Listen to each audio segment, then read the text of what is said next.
Salam otomotif mania, kita jumpa lagi sobat semuanya. Mau review nih Daihatsu Xenia generasi kelima tahun 2022 ya. Di sini banyak perubahan. Mobil ini khasnya Daihatsu dengan banyak perubahan terutama di interior, eksterior, dan jenis mesinnya. Di sini udah 1500 cc dengan sistem powertrain penggerak FWD, front wheel drive. Artinya mobil ini menggunakan penggerak depan. Jadi pada umumnya sekarang mobil udah banyak menggunakan roda depannya yang berputar atau menarik beban. Sedangkan yang tipe lama tipe RWD, rear wheel drive. Jadi untuk jenis yang sekarang diutamakan lebih gesit keuntungannya yang FWD. Kalau di saat hujan, licin, ini lebih agresif dibanding yang RWD. Tapi kalau urusan di tanjakan, mendaki, lebih bagus di tipe RWD karena mempunyai propeller sub, tenaga lebih oke, lebih kokoh untuk mendorong beban. Sedangkan yang narik untuk ditanjakan ini agak kurang maksimum si tenaganya. Nah, untuk di bagian bodi ini lihat, jadi kayak lebih panjang tetapi lebih ada sedikit lebih wide ya, lebar untuk perubahan. Sini lihat bagian belakang ada sensor parkir, terus exhaust manifoldnya dibikin ramah lingkungan, udah di belakang Euro. Untuk bagasinya di sini luas sekali, jok 3 baris dilengkapi lampu interior, ada headrestnya juga di baris ketiga, jadi bisa diangkat ke bawah ke atas. Di sini ada settingannya, tombolnya, dan untuk melipatnya di sini kayak Nissan ya, jadi ditarik, ada bagian tali di samping jok. Di sini bisa ditarik untuk melipatkan jok belakang.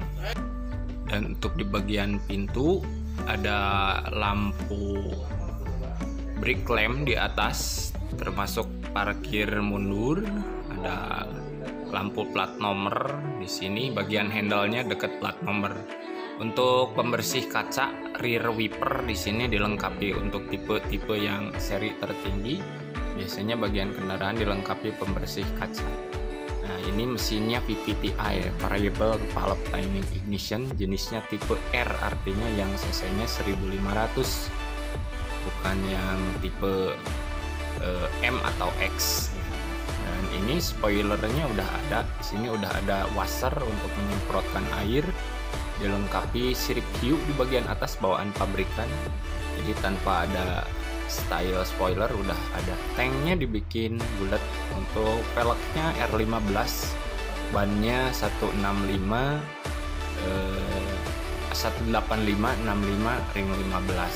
Jadi ini ban standar, jadi velg yang depan sama belakang permukaannya rata ya, ini kurang lebih 6 inch. Untuk handle-nya di sini tarikannya udah sistem kayak gini, bukan yang slide ke atas. Nah, di interior bagian belakang di sini untuk permukaan ke kepala ya agak bawah dibandingkan yang lama. Ini udah ada double blower tapi bukan untuk settingan, di sini hanya untuk arah. Terus nah, di sini ada laci untuk kaca atau penyimpanan kartu atau ID card. Terus ini RPM blower ya di atas, jadi ada settingan lagi di bagian kabin jok belakang. Di off kan bisa di RPM 12 si kipasnya, speednya. Terus ada charger uniknya di bagian tengah, jadi si para penumpang yang mau ngecas nggak lagi nyimpen HP-nya ke bagian depannya. Jadi udah ada colokan USB di bagian tengah untuk para penumpang, dua slide ya. Untuk jok sini udah bawaannya udah MBTEK, terus lampu interiornya udah LED, dan unik ya, ini handle-nya kayak Nissan, udah lapisan. Dan ini untuk melipatnya di bagian samping, kita tinggal tarik ke arah depan saja. jadi untuk ngelipat jok. Sedangkan untuk memajukan dan menurunkan di bagian bawahnya tuh ada handle dari plat besi. Di sini sambil diangkat kita tinggal geserkan kursi ke bagian depan ataupun belakang. Ya, pintunya suaranya mantap sekali. Kita lihat di bagian interior depan. Di sini ada botol holder ya, ini bisa disimpan. Jadi kalau nggak dinyimpan botol ini nggak memakan ruang, jadi bisa ditarik ini botol holder, jadi nggak tumpah-tumpah atau nggak mengganggu di bagian samping biar kelihatan. Terus ada airbag safety keselamatan ini buat pengendara di bagian depan kalau ada benturan. Di sini biasanya mengembang, ada pengaman bagian bantal. Nah, untuk center konsoli box di sini bisa nyimpen handphone di dalamnya, bisa charging. Nah, ini untuk menyalakan rokok bisa, buat charger juga bisa. Terus ini biasanya dilengkapi tipe seri yang tertinggi ada charger WiFi ya. Jadi si handphonenya ngecasnya menggunakan sistem WiFi. Terus juga yang suka mengaca ini biasanya para ladies di sini sediakan kaca di bagian guar sun ya, sunroof.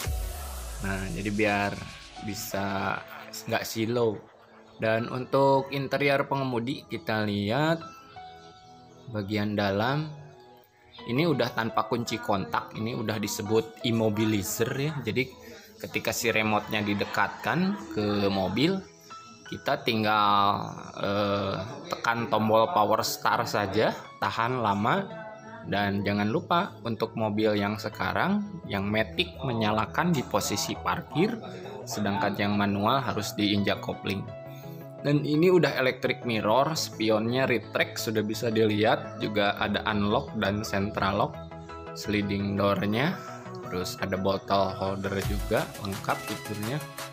Nah, untuk di pengemudi di sini ada switch untuk electric audio ya, mode volume dan lain sebagainya. Di sini nggak usah lagi kita tekan-tekan meraba ke bagian tengah dashboard. Dan di sini ada powernya juga. Untuk dashboardnya udah semi onboard ya. Jadi semi onboard, transmisinya manual 5 percepatan. Di sini handbrake-nya, handle-nya seperti biasa sama. Terus di sini ada kisi-kisi AC tengah, bisa disetting ke atas ke bawah. Dan AC-nya sudah digital ya. Jadi kalau misalnya kita nyalakan, nah onboard-nya udah nyala. Nah, kita harus mengkopling kendaraan nih. Jadi ketika on, nah semua panelnya menyala. Jangan lupa yang mobil seri manual tinggal di kopling dinyalakan ya. Nah, kita tinggal injak kopling di sini. Kalau nggak diinjak kopling, mobil manual yang immobilizer nggak nyala, tombol start stopnya nggak mau on ya. Ini biasanya yang baru pakai bingung cara ngidupin mobil yang sekarang kayak gini, jadi harus tekan kopling walaupun mobil manual. Nah, ini kondisi mesin sudah hidup. Di situ ada onboard, jadi kalau misalkan pintunya lagi dibuka, signal di onboardnya menyala. Ini lampunya udah lighting emitting dioda, terang sekali, warnanya putih. Terus fitur lainnya kita lihat. Nah, di sini AC-nya digital, jadi tidak menggunakan mechanic switch, jadi hanya satu sentuhan secara otomatis si digital ini langsung mengakses ke ECU. Nah, sistemnya analog monokrom untuk level kecepatan blower. Terus di sini ada tombol lagi untuk speed suhu ya, speed suhu AC-nya, mau dingin ataupun sedang ya gitu. Terus untuk tampilan tachometer sih masih analog di sini. Jadi kalau kira-kira berapa RPM mobil ini kelihatan ya, jarum analognya menunjukkan ke angka berapa. Kalau ke angka 2 dikali 1000 artinya mesin berputar 2000 RPM. Kita lihat di bagian engine, di sini ada switch cup engine ya, kita tinggal tarik ke bagian atas maka bagian depan akan membuka. Nah, ini untuk switch kap tangki ya. Kita coba buka kap mesinnya, satu handle aja ditarik ke atas langsung terbuka. Di sini ada stand holdernya, jangan lupa itu ada di bagian samping ya, samping kiri. Nah, ini kecil, kita tinggal tahan ke bagian kap mesinnya ke sini, simpen. Untuk jenis mesinnya kita lihat di sini DOHC ya, karena permukaan kepala silindernya itu lebar sini. Jadi ciri-ciri yang mesin menggunakan kepala silinder lebar itu biasanya jenisnya DOHC, double overhead camshaft. Untuk pengapian di sini satu coilnya one by one. Jadi satu busi itu menggunakan satu ignition coil untuk menaikkan tegangan untuk pengapian. Sementara kita lihat di sini exhaust manifold juga ada sensor. Alternatornya di sini kelihatannya kecil sih, 45 ampere. Ini ada servo, untuk kipasnya udah electric fan, jadi secara otomatis kalau panas mungkin menyala, kalau udah dingin dia otomatis off sendiri. Baterainya kecil, ini kelihatan 35 ampere hour, artinya ini nggak butuh arus banyak karena supply di alternator pada saat engine on secara otomatis on as power ya, jadi ada arus AC, ada arus DC. Remnya udah pakai booster, di sini menggunakan hidrolik juga pakai. Nah, ini di bagian samping ada bagian atas suspensi, dan ini bagian untuk pengisian washer ya. Jadi untuk air washer yang sudah tercampur biasanya air styrofoam, air sabun bagian samping. Ini logo khas Daihatsu. Jadi mesinnya kalaupun tipenya ruangannya gede, padahal cc-nya 1500, tapi di sini masih luas ya, leluasa untuk servis. Untuk lampu ini udah LED ya, jadi sangat kecil sih kelihatannya si reflektornya, tapi cahayanya sangat luar biasa terang ya. Dan ini kalau lampu dekat, jadi kalau lampu dekat yang nyala di bagian tengahnya saja. Dan kalau lampu jauh, ini yang pinggirnya itu menyala, lebih gede kelihatannya si reflektornya. Jadi yang dekat tuh yang tengah, kalau yang jauh, kalau nyala dua-duanya, jauh dan dekat itu biasanya posisi di high atau high. Kalau yang low-nya biasanya hanya yang dekat, jaraknya 40 meter, kalau yang jauh 100 meter.